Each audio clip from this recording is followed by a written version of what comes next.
He followed me on LinkedIn, and then I emailed him. He replied within 45 minutes, and we had a deal done in 5 weeks. Over 1 million impressions just from a singular post. There's also a shift in terms of how the younger generation is using LinkedIn. We have almost 1,000 incoming investment banking analysts currently on our platform.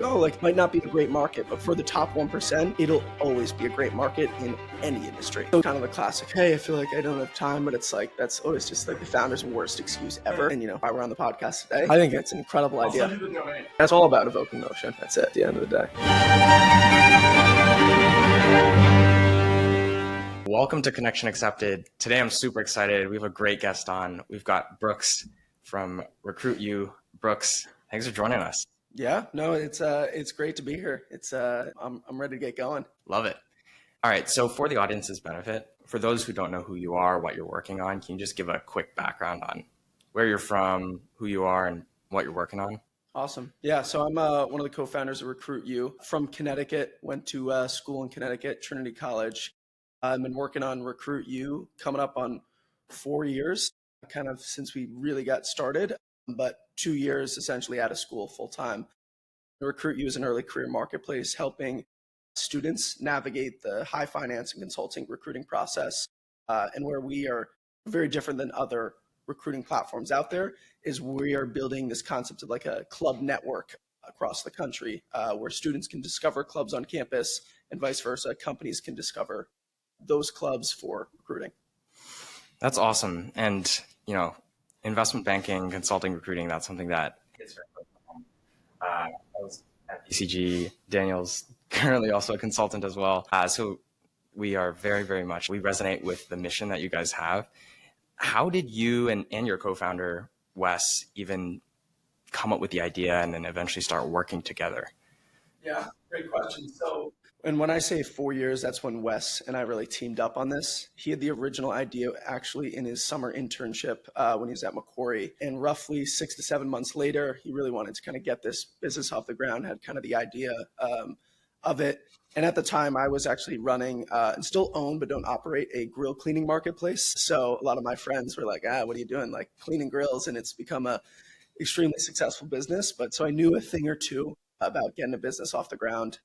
And so he was actually mentoring me through my recruitment process, kind of doing the mock interviews, et cetera. I was like, hey, got this idea to make this process easier. And I was feeling the pain and I was like, I'm in. And so essentially moved every dollar from that grill cleaning bank account into the RecruitU account. And the whole concept really was if you could put each part of the recruitment process onto one singular platform, so finding networking contacts, organizing networking contacts, finding jobs, finding companies, practicing technicals, you'd get a lot of students who'd want to use that product, but in doing so, they're uploading their resume, their location preferences, et cetera. And so we knew that generating a network of people who are going into banking would have some type of business model on the backside. But originally it was literally just like, hey, let's make this easier for people and something's going to come out of it. Have you always been sort of entrepreneurial? Because obviously you mentioned the grill cleaning business, and I know that you also interned in investment banking, correct? And decided, hey, instead of going back, I'm going to try to build my own business instead. Yeah, so I actually never made it to the internship. Actually, a month before, we had raised a little bit of capital. And so I bowed out of the internship. So I went through the process fully knowing that like, hey, I want to go into investment banking. I landed in the tech group at Wells Fargo. But ultimately, before even going to the internship, my grill cleaning that summer grill cleaning company was doing really well. And I was like, well, this is going to be, a part-time job. I'm having to manage that. And then that's when really kind of RecruitU, we wanted to, start really taking off with that. And so it just didn't really make sense to have 3 full-time jobs in the summer. And so I was like, all right, I gotta take down or not do one of these. So that's when I decided to not do the internship, but always have been very, entrepreneurial. Starting when I was like 12 or 13, I was running like backyard sports camps. I was a big kind of athlete growing up. So that turned into it making money to then start the grill cleaning company. The grill cleaning company then made me some money to then do RecruitU. So I'm more of a person who kind of like parlays the last business into the next one. I love it. You were an athlete student. Yes. Yep. Exactly. For a lot of freshmen starting in college right now, recruiting is so intimidating. Can you run us through an example of a freshman in college and how RecruitU helps them throughout the process to when they land that job? Yeah. Great question. So I think that there's two parts of this. You can be on RecruitU as just a like individual user. You sign up with your EDU email, or you're a part of a club on the platform. So I'll speak from kind of a user perspective. So what you can do on RecruitU is you can go on and search, say we're talking about a student at Michigan. They could go on, they could search in our network section. They could go search Michigan, analyst, and a certain bank, and essentially have all of those people right there. And then you have a certain amount of credits per day to unlock their email information. So once you unlock their email information, it automatically saves it down into a very lightweight CRM. Think of your Excel trackers that you use to manage everything. And so how we do that is essentially work with these large data providers and enrich all this data, because the common way to do this is you go into LinkedIn. And right now it's very search based in terms of just kind of filters, a Boolean search. We are releasing this concept of just using natural language. Hey, help me find people from my school, X, Y, and Z that meet this criteria.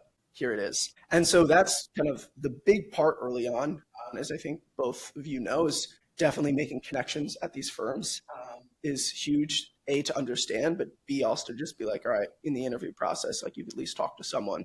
The next aspect is when actually recruiting starts.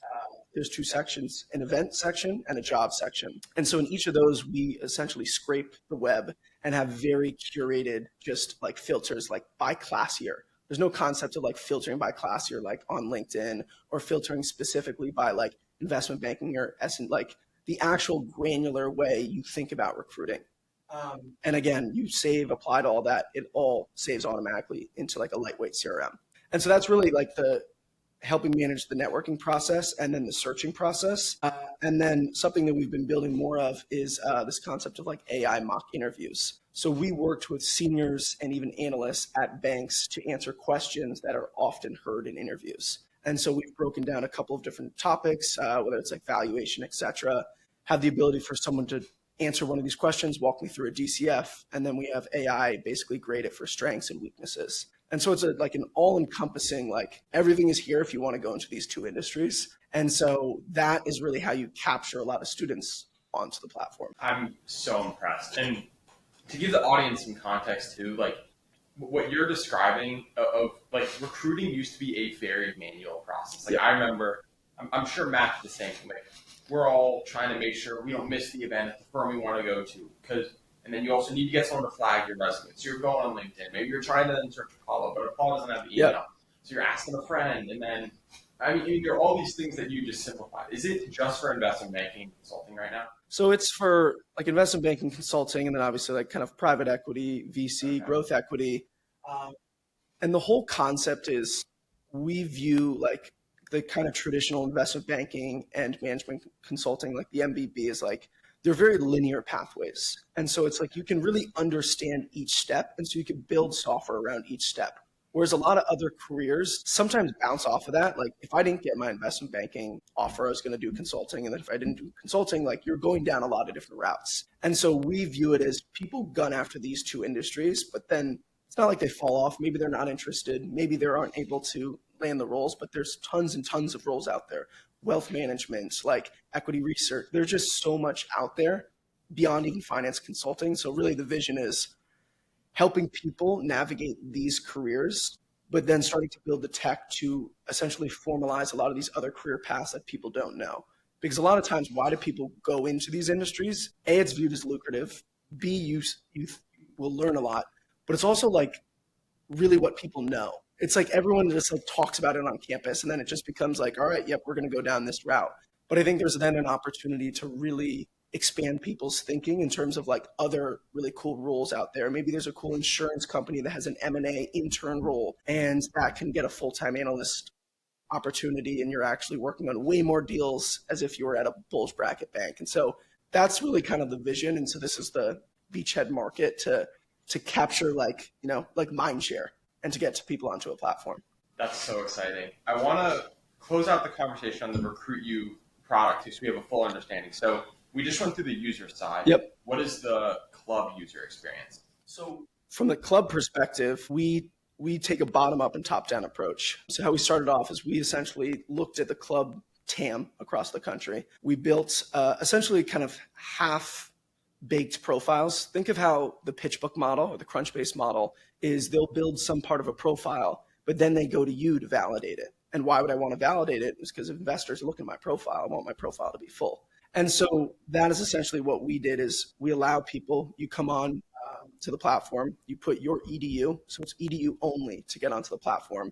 And then once you put in your EDU, we show all the organizations at your school that you can self-select that you're a part of. Once we say we have 5 to 10 members in a club, we will then reach out to a couple of them and say, hey, who's your executive or president? Because we want to verify the members and also invite more members onto the platform. And so really what it is, it's essentially like a page where members can view other members, and then club executives and presidents can also upload all of their alumni from that organization. Because why do people join organizations on campus? It's to learn, but it's also to really like get into a tighter knit network on campus. And so we're building a lot of really cool products around the club aspect where club presidents can auto download resume booklets. They can upload alumni lists so that all of their members can search their alumni essentially just within their club. And so there's a lot of cool features and tools that we're building into it. And what we're releasing likely in kind of the beginning of January is this concept of like a club marketplace where you can view other clubs on campus, but soon view other like organizations across the country. So say you're an investment banking club at a particular school. You run it a certain way. You have an application process, you have a training process, et cetera. And then you have 10 years of alumni data.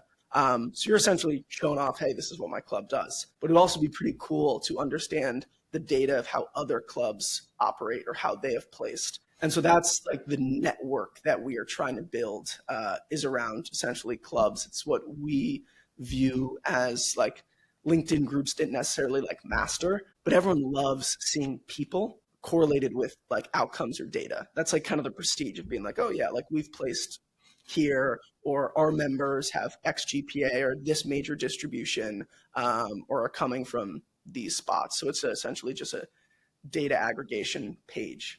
That's so interesting. What has been like the biggest challenge on the club user side of getting people actually on the platform? I imagine now you've picked up some steam, so it's easier to get more and more. But in the early days, right, when you're building this kind of a marketplace type business, it was probably a little bit more difficult to get people on. What was like the hardest thing about that? Well, the hardest thing was when you go after these top schools and top clubs, they have relationships with a lot of these companies. And we were essentially pitching them, and we had no enterprise companies on the other side at that point. And so it was really, pitching the vision and just pitching, hey, this is what we are becoming. And also from an individual user perspective, why would you not want a curated job board and networking contacts? So even if the club didn't think there was utility for them to be on the network, it'd be a shame on them if they didn't pass this along to their members as a tool to use. So roughly a year ago, we had like 1 to 2 enterprise clients and like 8,000 students on the platform. Fast forward to today, we're sitting at like 16 enterprise clients, like coming in on 50,000 students on the platform. And so this recruitment cycle has become so different, and kind of going back to what was so hard is when we didn't have enterprise clients, it's very hard to pitch to clubs being like, this is what we can provide you. But now we have enterprise clients like, Solomon Partners, Point72, Carlyle, Warburg Pincus, Summit Partners. Like we have a lot of really unique firms across investment banking, private equity, and consulting. And so even if that club has relationships with 12 of our partners, they might not have it with 4. And so it really is like we now have the ability to offer, hey, corporate relationships, but also offer like a really robust software that people would want to use even if there was no other platform around it. Like, why would you not want to have a really cool club page that you can just like show off to prospective members or even your sponsors? So we took a very calculated strategy of going after top logos in these industries, because if we got the top logos, you can then really solidify the relationships with all the top clubs at the top schools. And if you get that, it's way easier to go kind of down and across market. It's kind of the classic, why do you start in sales? Like starting in like selling to small businesses and going up market into selling like massive enterprises is like you usually need to hire out a sales team to like be like, all right, we're going to enter enterprise now. We're like, let's just start in enterprise. And then if we can do that, there's a lot of like positives that come to it. Man, that's so cool. And I love the vision that you guys had of like, let's just go after the enterprise guys. And something that I think the audience would probably really benefit from, that I'm also personally very curious about, is how you approach those, like the B2B conversations, right? Because it's not easy to get in touch with, say, the COO of a large investment bank or a private equity firm. How do you approach that process? And then once you're in the room, how do you navigate those conversations, or however many steps it takes to actually get them on board? Yeah, so we took a very calculated approach when we were fundraising. So instead of going the traditional venture capital route, where you're lining up with a firm or two and they have strategic connections, we knew if you were to break into like finance or consulting, you had to either go top down or like you had to really get into these organizations. And so a lot of our capital that we raised was from senior managing partners or CEOs or board members at a lot of these firms, to have the ability to at least get a warm introduction. But it's kind of like going through the recruitment process. You can get a warm introduction, but you got to be good enough to get the job. So it's like, even if we get in the room, we need to have a product that they view as differentiated and valuable.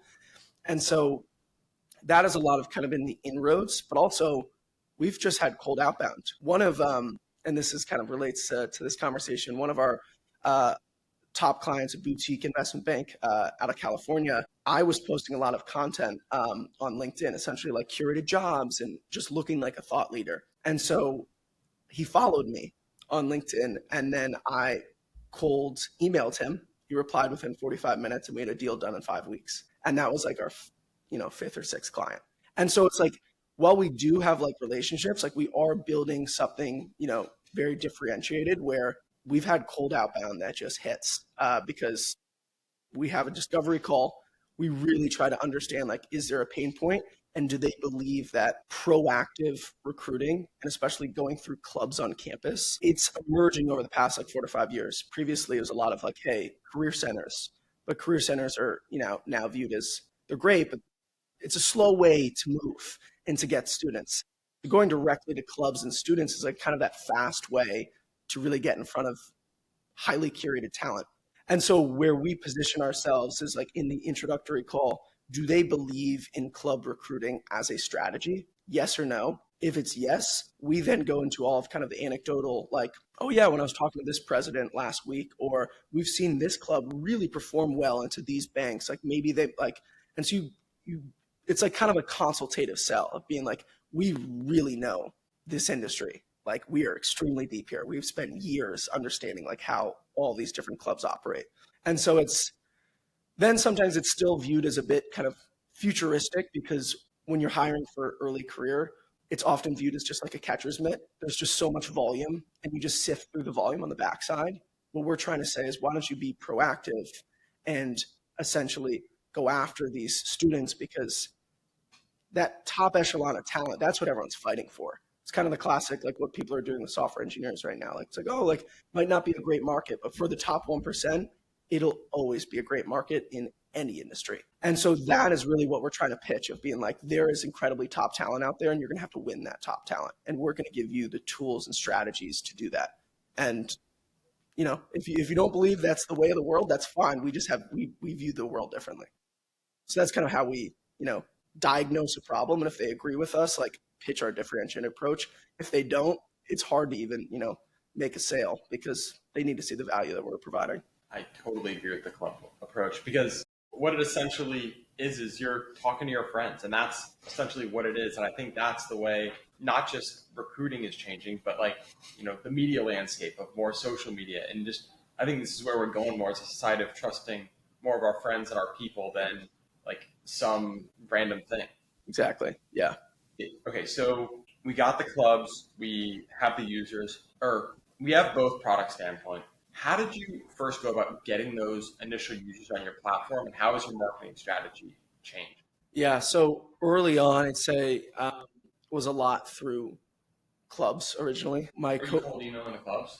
It was a decent amount of cold emailing, or kind of making, like, having a connection on the campus to then intro to clubs. And so this was a lot of like Wes early on made, say really good relationships across 10 schools, 2 clubs at each school. And that was kind of the initial user base. That was one strategy.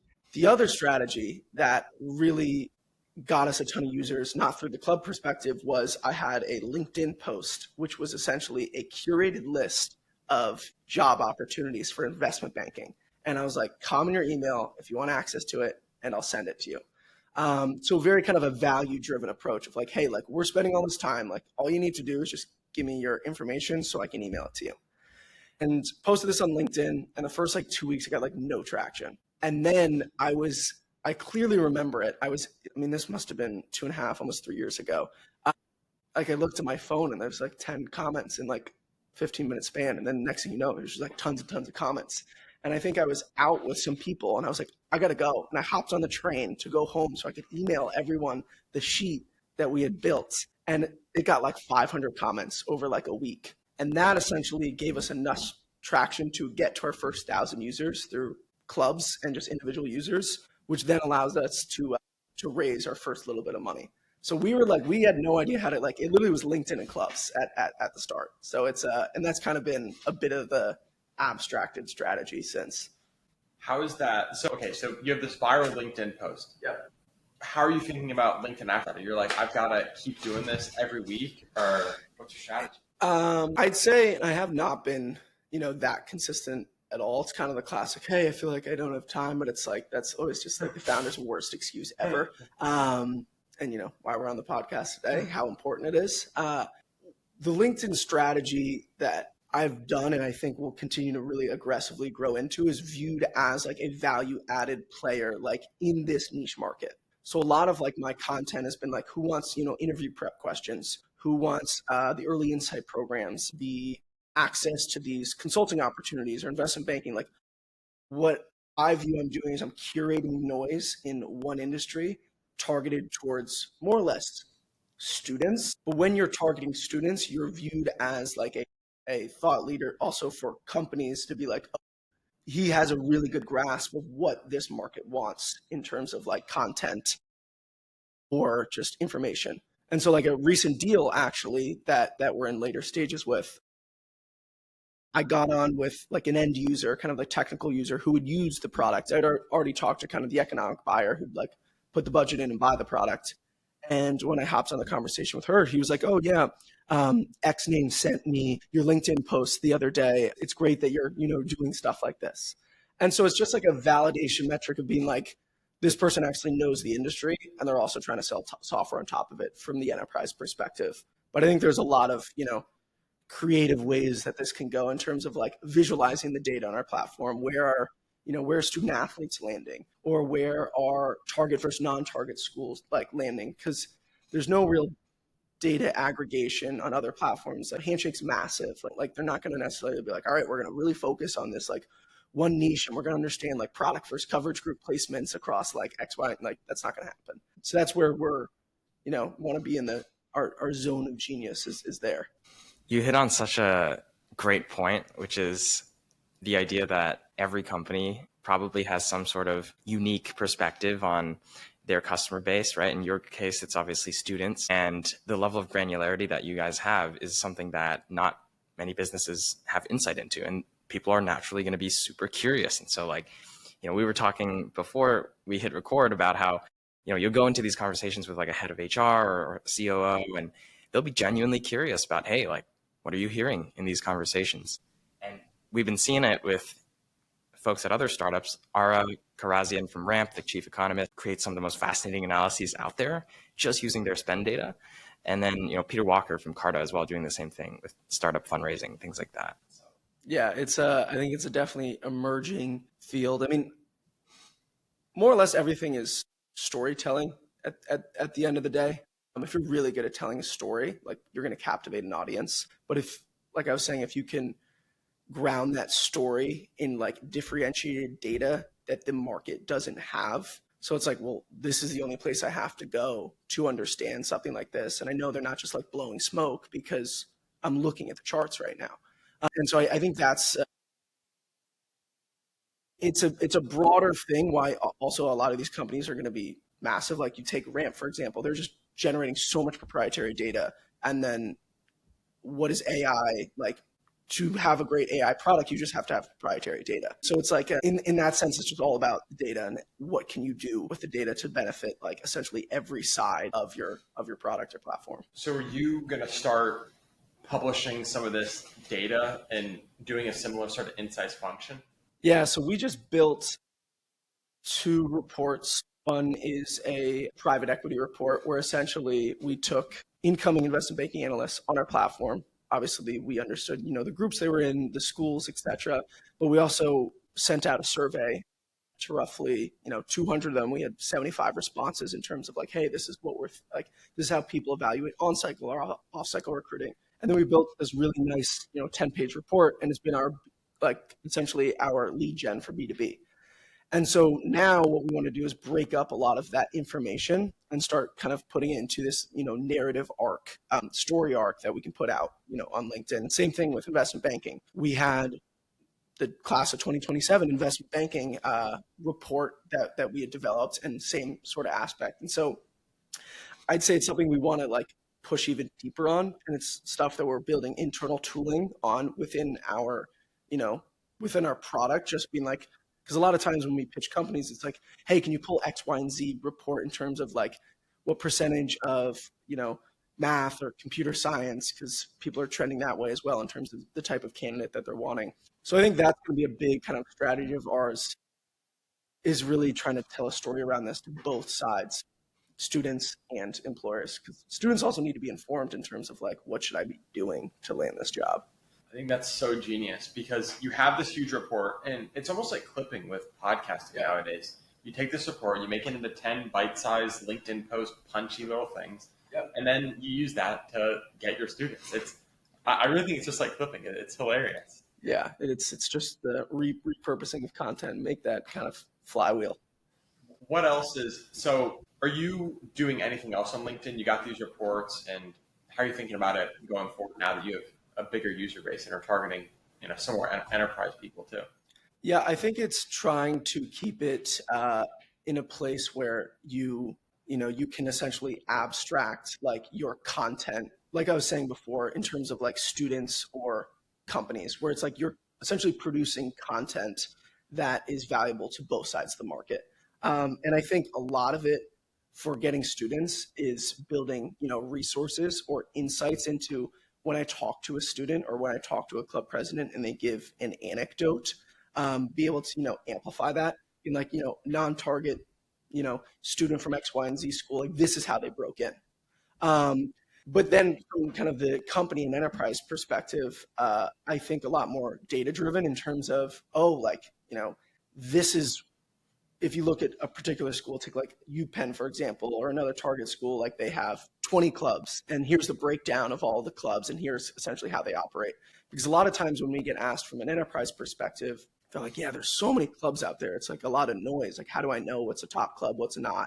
And so really trying to like bring like quality information to the enterprises, but it'd still be valuable to students to like listen or learn about. So I think that's kind of the hard part when we have 2 personas that we're going after. Like, if we were just consumer, we'd be doing a ton more of like a bit more outlandish marketing. You could just be a little bit edgier to a degree. But when you're trying to pitch to, like top tier enterprise clients, it's like you can't necessarily be doing that on LinkedIn. So that's kind of the interesting place that we need to kind of like straddle the line. I feel like you guys you're in such an interesting position because both your end user, like the students, and the B2B buyers that you probably want to get in the room with, they're both really active on LinkedIn. Usually you don't see that. Like usually someone's running a B2B software company and they go to LinkedIn, right? Because the decision makers are there. But maybe their consumer marketing is just like short form Instagram, TikTok, because there's not as many of those people actively on LinkedIn. But in your case with students, I mean, I know I was chronically online on LinkedIn when I was recruiting.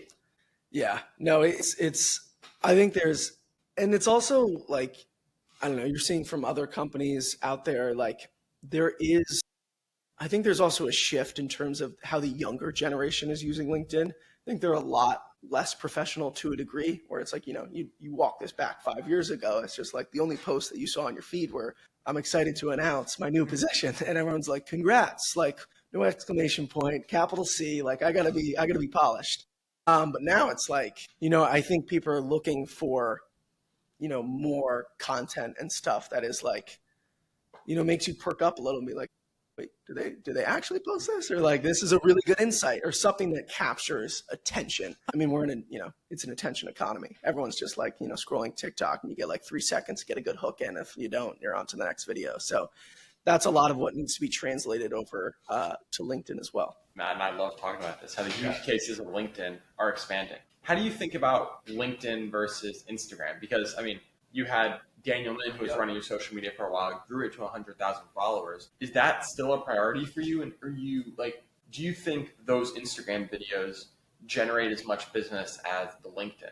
I guess 2 separate questions. Yeah. No, and the way we broke it down was we view like Instagram or TikTok or any of these essentially as top of the funnel, just brand awareness. It definitely, when people talk about the brand, they can associate it with that. And then if you take it down a level, we view it as kind of the middle of the funnel. And that's where we view like our high quality users that oftentimes are in clubs on campus. And so that is really where we're focusing on right now. Because top of the funnel and building your brand, you need to do it. But I think it's, it takes a very unique person to do it extremely right. And I think the way that we are set up currently now as a company, like we're in the stage of let's convert all of these, these really high quality relationships. And that's a lot of where, LinkedIn is. If people that would actually fully sign up to our platform because they went onto LinkedIn to create the account as a freshman or a sophomore, whereas sometimes our content at the top of the funnel might be hitting people who are their mid-20s or outside of the US or interested in other industries. And right now it's like we're pretty targeted in our audience. And so it's like, let's do something and do something really well. And then as we start expanding industries, that's where it's all right, you actually want to move back to the top of the funnel.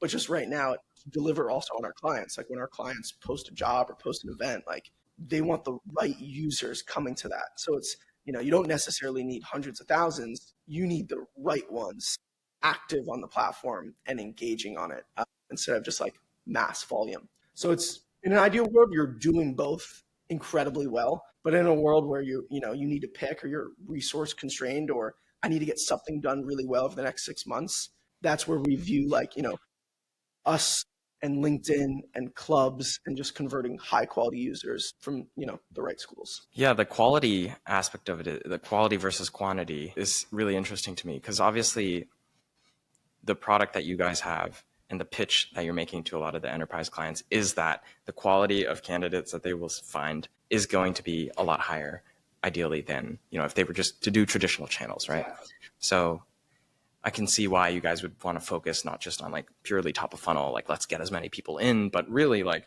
let's make sure the right people are getting onto the platform and staying there. Yep. And one of our metrics, how we think about it in terms of kind of KPIs is number of, verified clubs on the platform. And that verified number is starting to evolve, but we believe we've created a relationship with the club president. They've sent an invite to their members. Their members have joined and their president has either uploaded their alumni list or not. And if those actions happen, like think of kind of like, Facebook in the early days, like, all right, what are the exact things that we need to have happen for growth? We view that like we'd rather go like insanely deep on that one concept and like essentially pour all product and all thinking into that because you then have the ability to move in a lot of different directions. So that's one of them. And another one is percentage of the incoming investment banking class that is on our platform. So if say there's, 2,000 to 3,000 people entering banking every single year, what percentage do we have on the platform? And we want that number to go up every year. And so, and that is how our funnel looks right now. Like in terms of class 2027 versus class 2026 versus class of 2025, it's been growing essentially at least 10 to 15% like a year. Like right now, we have almost 1,000 incoming investment banking analysts currently on our platform right now. And so that's when you then can start talking about post-grad channels. Hey, you're looking at private equity firms being like, this would be a pretty good place to get in front of these people now, or if you want this information now, we have it. So some firms don't necessarily care, like investment banking and private equity. It's very like, all right, you are in here or you are in MBB. And it's like, all right, we don't usually look at kind of firms outside of that. And so, we could have 2 million people on the platform, but if we had 5% of the incoming investment banking analyst class, we can't sell into that entire industry because they don't, they wouldn't necessarily care. It's just the reality. I think it's so smart you went this club route, because if not, your users, now you're being able to gain more into private equity, but you would essentially have to re-recruit your users every 4 years as these cycles are changing. But if you have clubs, you have all the resumes and you're in there forever. Exactly. It's any individual user could land a job on our platform. We view clubs as a very good proxy that we are entering the market at that school in the right zip code, because, again, you can enter in any of these industries, but maybe you're not in part of any single club. You probably have a friend in one of these clubs, or you probably know about these clubs, but you made a decision. Maybe you're an athlete, or maybe, hey, I'm a, engineering student and I just happened to get in finance late and I recruited really well. But it's just a very efficient way to know that you're penetrating a certain university instead of just being like, oh, yep, we got 2,000 users at this school. It's like, do we know if those are the right users? Like, I guess we could crawl through their resumes and their majors, but it's way easier to know that the top club that places 100% out of Brown is on the platform. So they're probably in other clubs on that campus. So it's a really good proxy for us to understand the health and liquidity of what we have. How do you think about the different universities that you want to expand RecruitU out to? Obviously, investment banking, consulting, there's the target schools, Yep. right? And then maybe there's the semi-targets and then others below that. As you think out into the next couple of years, how do you guys evaluate, oh, this is a good university that we should reach out to, or we should try to find a contact at an on-campus club there? Because I think about the example of maybe a school that might be considered a non-target or a semi-target, not like a Wharton, University Yep. of Pennsylvania, but maybe there's a club on there that all the students that go in there are killing it and they still have really high quality candidates. So yeah, I guess the question is, how do you think about vetting different schools? Yep, that's you're pitching the thesis of RecruitU. It was essentially started on the fact that there's pockets of talent at every school across the country that are deserving of roles like this. So it's like, oh, did you know about this club at this particular school? 100% of placements are going into Wall Street, because you also don't know why a student took a particular choice. It's like, all right, maybe they were Ivy League quality, but they had to pay their entire way through school. So it made sense to just stay at their state school, but they kick ass. But it's just because of the school that they went to that they're just, not traditionally recruited from, or they're not surrounded by the people who know recruiting, so that they're late to the game and then they don't even get into it. And so we really view right now we're across 800 schools on the platform. But that's what we really want to find is, the schools and certain organizations within those schools that we can help amplify. That's was a great aspect of RecruitU and honestly why it was started. But obviously, if you start again at kind of the top of the food chain in terms of schools and clubs, it's way easier to start kind of moving down and horizontally. But we love, scenarios where it's you come across a club and you talk to the club president. It's like, oh yeah, this is what we're doing. We're like, whoa. You're making the clubs at some of these schools look like a joke. And so that's kind of the exciting part. And I also think this club aspect can be abstracted out. Right now we're talking about business clubs, but think of just a very dynamic page that is sitting across any type of group on campus that is pre-professional in some sort of way. Even if it's a sports team, here's here's the data about all of our people on our current team. Here's all the data about everyone that has gone through our organization in the last 20 years. And so the members can really understand that data to make educated, decisions on where they want to network or where they want to try to find their job. But that page as well can be sent to all those alumni, being like, hey, look how well we're doing.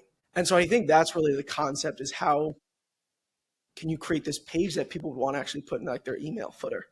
You want to learn more about my club? Here's the page. And so I think that is like what we're trying to figure out, because that's how you just really grow the TAM. Because any industry would want to look at, a sports team on campus, or, any type of group on campus beyond just finance consulting. So that explodes our market like massively. But finance consulting, since clubs are like so relevant, and like if you can solve it for them, you could solve it for others. And that's been like kind of our strategy the whole time. Go after the hardest thing to solve. And if you can actually solve it or have some semblance of solving it, downstream is a lot easier to solve the problem rather than going upstream. You're so dialed, and I'm so impressed. Because I mean, you got it. Like at Brown, a lot of these sports teams are pretty much what you think of like clubs. Like that's how you do your networking. That's how you get your job. Like it just makes it so much easier. And if you had a report that could say, we placed 5 people at Goldman or whatever the stat is, everyone would want to know that in the football team or in the soccer team, and that gets shared across LinkedIn and across just email everywhere. Yep, it's people want to understand what other people are doing. It's just human nature. And so how can you then ground it in truth in terms of like data? So it's like kind of pairing that. And we took a lot of time trying to figure out like the club aspect. And what really sparked when we talked to people on campus, like, I'd like to see like other clubs. Like I'd like to see what other people are doing. And so that was like, oh, how can you create something that, people would like, even if like they don't necessarily like, all right, we don't need any RecruitU's corporate clients, or we don't need RecruitU software for individual like members. It's like, oh, like everyone else has a page, I want a page. Or it's like, wait, the information on my page is false. I need to correct that. Because that's also the biggest thing. It's like you might just throw false information. People are like, wait, no, that's not true. I want to shift gears a little bit back to LinkedIn specifically. DMs. So I assume as a founder, do you get a lot of DMs? Let's just start there actually. Are you getting lots of DMs, and from what types of people generally? Yeah, so I'd say a majority of the DMs will be, from students either asking for, 15 minutes to chat, or like, I'd say really it's a lot around students. Some inbound in terms of obviously like, hey, like, I've come across RecruitU hiring perspective, but I'd say it's really, at least how I'm viewed also on LinkedIn, it's very consumer-esque. So I'd say that's a lot of where my LinkedIn DMs lie. It's just people being like, hey, can we chat? And oftentimes I'm like, depends how creative they are with it, or if, they pair it with an email and they're very persistent, then but if it's, generic message, just being like, hey, love to learn about your journey. It's like, I need a little more than that. Yeah. Any students listening right now, you got to do something a little bit different to stand out. Yeah. Because Brooks is getting a lot of messages. And as Daniel and I can also attest from our personal experience, a lot of these professionals working at investment banks, consulting firms are getting lots of emails, messages on a daily basis. And I feel like with like AI these days, there's even more. Like I'm sure there's lots of people who are now spamming out messages to people on LinkedIn over email. And it just becomes like, I was going to say it becomes that much harder, but maybe it also becomes a little bit easier to stand out now if you just have like one thoughtful, very personalized note. What do you think though? Yeah, I think this problem, if there's so much AI consumer tooling that starts to come out in terms of like, hey, we're helping you, automated outreach with X, Y, and Z template, X, Y, and Z audience. And it's, at an affordable enough where a decent amount of people can like pay for it. It's a bit scary in the fact that like, then what is being built on the other side to, curate all this or like respond to this. And so I do actually agree with that. Like as volume increases, the ability to be very targeted and precise with your outreach with a certain messaging just becomes a way more important and way more obvious. So it's like, even if you, say we're hiring for like a growth role, we have a ton of, inbound, like, oh, I'm super interested. And then someone's like sends a very thoughtful email with a one pager on exactly what they would want to do. And you can read it and be like, that's them thinking on the paper. That's not them M-dashing through ChatGPT right now. And so it's like, I totally agree that is like all this, I don't know if it's AI slop, but just like AI outbound, the personalization or the people who can hack personalization at scale is going to be very, very effective. Yeah, on that point, the reason why I kind of brought up the whole mass outreach thing earlier was recently I was speaking with a student who goes to NYU, big investment banking feeder Yep. school, as you know. There's a company called Clay, which you're probably familiar with, Yep. but for those listening, if you're not familiar with it, it's a go-to-market tool. Very good. You can source leads, enrich lists, and then do the outbound. And essentially, they came to campus, ran a workshop, and talked about use cases for students. Yep. One of those use cases is, hey, you can find giant list of professionals, feed it into the tool, and then send it out to thousands. Back in the day when I was recruiting, I'm going to make myself sound kind of old fashioned here, but the most advanced thing that we could do was just like a Excel mail merge where you would have a Excel spreadsheet with maybe like 50 emails or however many, and then you would have Gmail sort of just like automatically send out a template. But now I imagine with the tools that are available, like Clay, someone could do that to 1,000 bankers. I don't even know if there's that many active first-year investment banking analysts, but like theoretically, right, you could do that. So again, I think totally agree with you on that point where standing out, I think, is going to take an element of personalization, which is still kind of difficult to do at scale. But also, yeah, doing something that demonstrates a higher level of effort, like the example you gave of, hey, I've done this before, or like, here's an example of like, almost like a lead magnet. Like, let me do some work for you to show you that this is what it would look like if you hired me. Like, I would build this list for you, or I would create this social media strategy for you. Yeah, I love a lot when people reach out with like, I would do this and this is what I've done in the past, or this is how I think about approaching it, rather than just being like the idea laundry list. It's like, oh, like I've, any idea that you're saying, I've probably thought about it, but like I'd like to hear your take on it, or like why or how you'd implement it, instead of just being like, I'm going to help you do X, Y, and Z. It's like, all right, like, how would you actually do that? Like tactically, like what tools are you using? Like, how are you stitching this together? That's where, actually just show it. Don't just say it. I totally agree. And I think LinkedIn's a great way to stand out too. Yeah. I want to get more dialed on LinkedIn with you and hear some of your thoughts. So do you think the comment for a guide, is that dead or is that still working for you? It's not dead. I mean, like, definitely, like I've gotten, on one of my posts, like over 1 million impressions just from a singular post. That's nuts. Because I mean, how the algorithm works is when you comment on something, it gets put into your network. And so I know a lot of people have been like, hey, comment guide, etc., or things like that. But like, I think I've also been viewed a little bit as like, the comment your email, but in a very like not giving people like slop or crap. Like, it's like a lot of times people just like try to do this at scale and they have like some guy that is just like really not great. Yeah. And it's just like, so it's like what we do, we put a lot of work behind like the resources that we make, like a very curated, job tracker is honestly like the biggest one across industries. And so I would say I really want to pair that with what we were kind of talking about before with like, insightful things. Like, I think there's a couple of different, types of posts that could be good. Obviously, hey, comment your email for a guide, or hey, just giving it out for free in general. I mean, every time it is still free, but it's, free to a degree if we need your email so we can email you. But like I was saying about, the reports, stuff around that, and just like kind of creating a mixture of different types of content where it's not like there's always something waiting for you at the bottom. It's just like, no, like here's my take. So I think there's a lot of kind of different routes to go there. You also haven't posted on LinkedIn for a little bit now. Well, a lot for me. I mean, I'm posting like, twice a day, for sometimes even 4.5 times a day, which is a little crazy. But what do you think have been some of the hesitations you've been to post?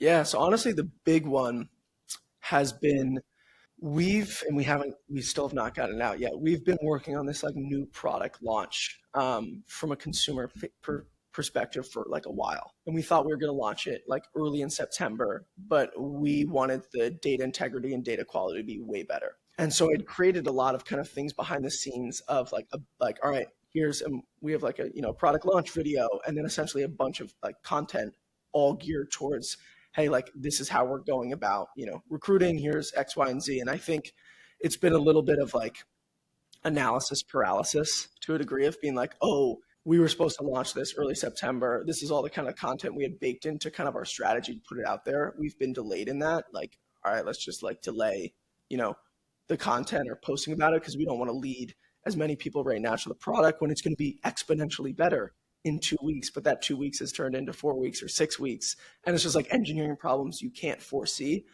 And so that has honestly been a big one.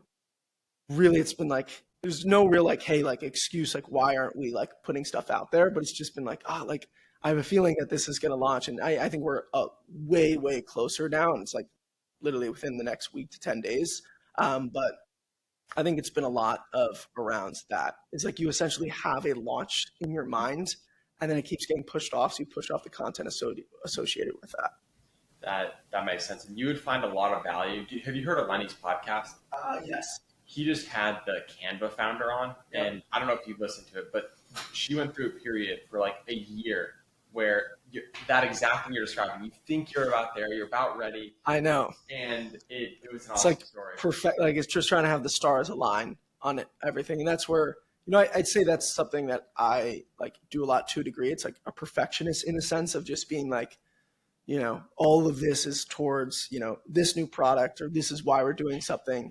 Because, the product right now we have works incredible, but I see the next product and I'm like I want to get this out there so that we can feed people to it.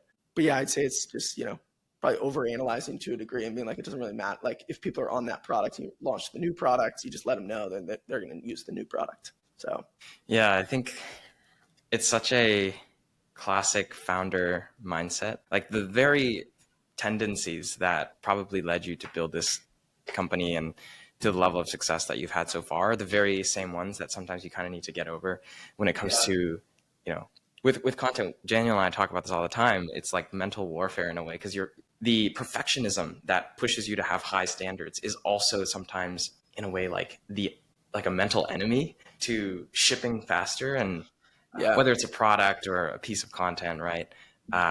With content, you probably can ship faster and more frequently than like a product launch that takes time to get it right. But I find there are so many parallels with content creation and building a business. Yeah, no, it's I think both of you or one of you wrote a post about it, like kind of like the mental warfare aspect, and I was like, that is so spot on, because even it's like, as we have this conversation, I could be brimming with ideas. I do have time, in my day or on the weekend, but it's just like, all right, well, it's like you're just battling a lot of fronts. But, if we take it back in the conversation, what was one of the early things that led to initial growth was, that initial LinkedIn post and how we think about, strategy in general. So it's that's a good soft jab. I like it. Well, we definitely hope to see you more. And I bet by the time this is aired, hopefully the new product will be out and all the audience will be able to see it and use it and see how good it is. Yeah, I hope as well too. So now, Brooks, we're going to transition into a section we call Good Idea, Bad Idea. I'm going to throw an idea at you, and you're going to rate it and give some commentary about it and how you think. And I just had one that I'm actually so happy I can pitch you. I actually pitched this one to Matt in the car when we were going to interview Eric Way, and I bought the domain for it. It's guessmyfirm.com. Okay? And here's the thought. You have all the data on who's at Bain, who's at McKinsey, who's at BCG. And what you do is, so you have me sign in with Google. So, and then you ask me some stupid questions like, where did you go to high school? What, like, do you like Diet Coke? And how many Vineyard Vines quarter zips do you own? And as you're doing this, in the background, you're scraping through the RecruitU database. So you can find with like 90% accuracy who this person is if they work at Bain, McKinsey, BCG, or whatever. But it looks like they're like all these questions are leading to the answer, almost like a BuzzFeed quiz back in the day. So you're like really getting the right answer, but it has nothing to do with the questions, because if you sign in with Google, you have their name and then you can find. What do you think about that? I think that's an incredible idea. I'll send you the domain. I think that's an incredible idea, because I think there was another product that went viral, this thing called Linked, which essentially was like pairing cracked or not, like two people, like, and essentially it was, again, kind of person to person, just kind of ranking the person. But I just think that's so like people want to know like that information, and no, I love that concept. Okay, I'm gonna send Yeah. you the domain, and you should make it happen. I think that's really good. The next one is listing president of my fraternity at the top of your resume. Is that a good idea or a bad idea? Bad idea. Applying to 200 internships through Easy Apply. Bad idea. Posting on LinkedIn while recruiting. Like, are you narrating your recruiting journey? Could be doing that. Could be posting about your life as a student. Good idea. Giving an internship to somebody who posts and gets the most likes So on LinkedIn. So it's like, hey, we have some type of We have an intern. We're going to pay you for 3 months to work here. Whoever gets the most likes on LinkedIn, tagging us. Excellent idea. Excellent idea. That person knows how to growth hack. Lying about your Excel skills in an interview. Bad idea. I mean, fine idea because you can just learn it if you don't know it. But bad idea is because I had this when I went through recruiting, I had some type of like modeling thing. And the guy was like, all right, could you actually build a model like from scratch? When I was just like networking him, I was like, no, he's like, don't put it on your resume. I was like, okay. So it's, it's just dangerous if they ask you a question. Sometimes you just don't want to give as much. It's kind of the classic walk me through a DCF. Just stay really high level until if they want to ask the questions, they'll ask the questions. It's like the language thing, like don't put Spanish on there. No, yeah, because then you're going to be like, all right, this is, you've set interviews in Spanish. Yeah. Okay, so the next one is adding incoming summer analyst to your LinkedIn title the second you sign. Like, are you saying I'm like excited to announce? Like, and put it in your title, the whole shebang. I guess how cringe is this? That's really what should have been the thing. Yeah, I'd say give it a little bit of time, Let it breathe. Yeah, let it breathe a little bit. Putting your SAT and ACT score on your resume. Good idea if it's high. Triple majoring. Bad idea. Give yourself a little bit more breathing room. Either of you triple majored? I know. I've talked to some people. It's like, I'm doing. It's like you have no time. Like no time to even like think. Like you're just like, boom, boom, boom.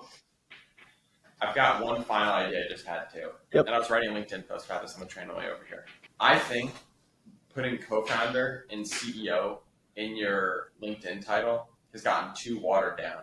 Because the reality is most people on LinkedIn don't know what RecruitU is. Yep. And that title, for me, it's LinkedIn is the next trademark. And so many people have messaged me. Oh, so you're saying like yeah. So don't put the co-founder. I'm trying to think I wish I had like an idea for you off the top of my head, but something like.